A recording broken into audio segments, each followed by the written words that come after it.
First, good afternoon. Thanks everybody for joining and welcome to today's EMA Town Hall. I know a lot of you. If I don't know you, I look forward to meeting you. My name is Jack Velasquez. I work at Spectron Energy. I'm also the chairman of the board for the Environmental Markets Association. In a few minutes, you're going to hear from Christian Hofer of Sol Systems, also a fellow board member, and Lauren Lemunion, our newly appointed management service administrator.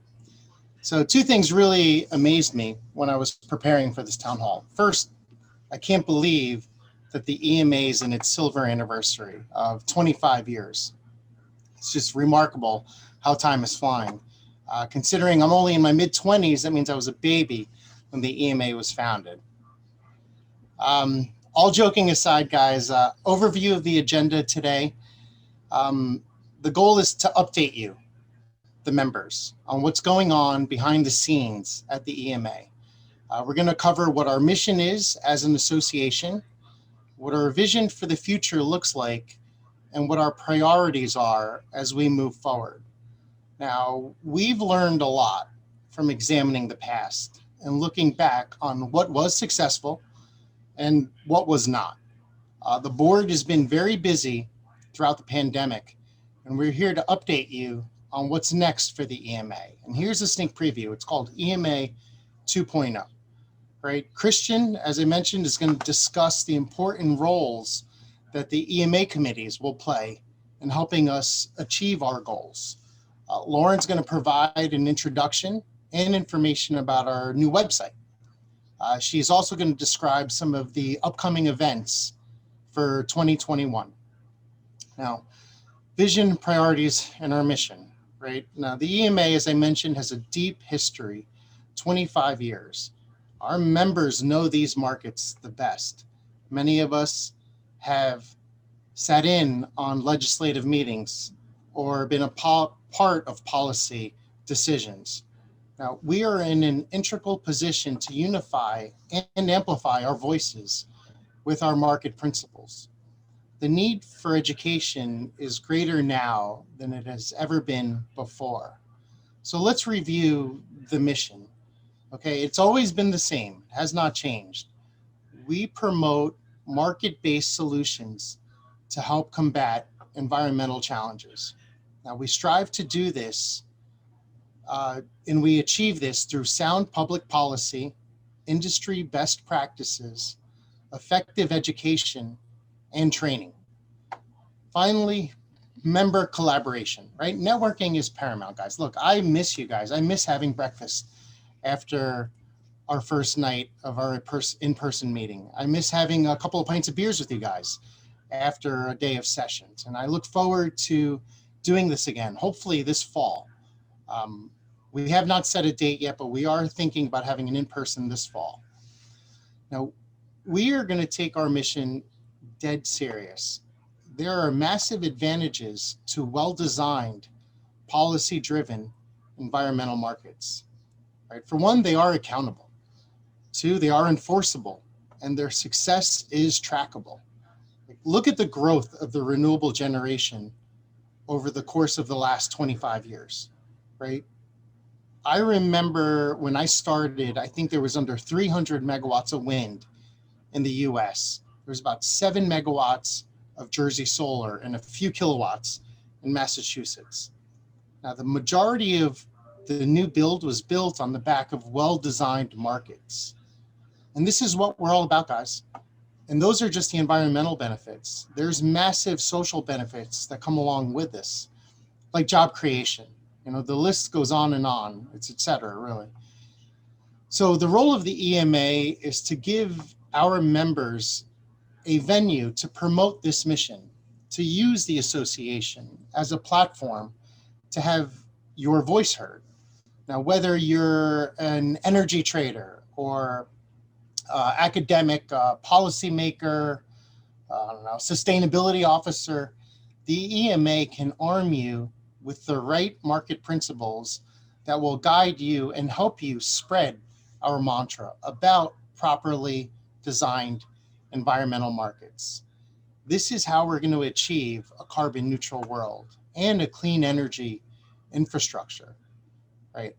Our priorities going forward are to push tradable markets by educating our trading partners and our policymakers and the universities and colleges that are teaching the future corporate leaders of America. Now I ask you, do you want to propel this industry forward? Do you want to make yourself a voice for tradable markets? Well, I invite you to get involved. Raise your public profile as an environmental market pioneer, and we can help you do that. Now, with that said, guys, let's go through some updates, right? The EMA, as I mentioned, has been doing a lot. All right. First update, biggest update, I'd like to reintroduce or introduce Lauren Lemunian to you. Many of you already know Lauren. She worked for our former administrator, Kellen, covering the EMA. She did an amazing job for us for more than a decade, which is hard to believe, from 2005 to 2016. That means Lauren started when she was about 6 years old, believe it or not. She was a prodigy. Look, Lauren did such a good job for us that after she left, we felt a serious void. And I'm being pretty serious about that. There was a void, and a difficult decision had to be made. And we made the decision to terminate Kellen. And we recently signed a new contract with Lauren as an independent provider of management services. She has helped us, the board, you, the members, with the transition. And again, we are working on what we call EMA 2.0. And signing up Lauren was just the first step in reinvigorating the association and injecting some much needed energy into the EMA. The EMA and the environmental markets are in the midst of a renaissance. Now, before we surge into the future, it's important to remember the past, especially in the EMA's 25th year. Okay, we are laser focused on building on what we have accomplished, right? We have learned a lot from what has held us back, and we know what we need to do to propel the EMA and the industry forward. We are rolling out a redesigned website. Lauren's going to go a little bit further into it later on, but it's going to be up to modern standards. It's going to act as a hub for all of your membership needs, right? Technologically, we've updated everything from our payment systems to our social media presence. LinkedIn, Instagram, TikTok. I'm coming to a TikTok near you. Don't be fooled. I might do it. EMA 2.0 is organized and we are clearly defined. All right, Christian is going to touch on how we are redefining ourselves as a group with a clear approach for executing our mission. So look, I speak for the board when I say that I want to re-engage with you, the members. We want to hear your opinions and we want to work with you. We want to implement a grassroots effort that benefits all of us.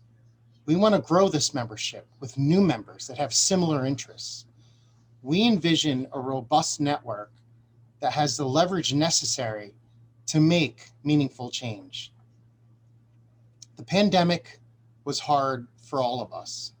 And as an association, it was really hard on us, but we learned a lot from it. We learned what works, and frankly, we learned what does not work. You, our members, you want legitimate quality content, and you want the ability to contribute, and that's exactly what the board intends to provide to you. Now I ask you to energize yourself. Go on this journey with us, and thank you for sticking with us throughout the pandemic. I know it wasn't easy, and I want to thank Lauren and my fellow board members for working hard through the transition. You guys don't see a lot of the behind the scenes, but a lot happens back there. And it's really a work and an effort that everybody put their all into. So with that said, guys, I thank you for your time. And I'll now introduce Christian to you. Christian's going to touch on the Market Principles Committee and the Policy Tracking Committee and the essential role that these committees will play in the EMA's future.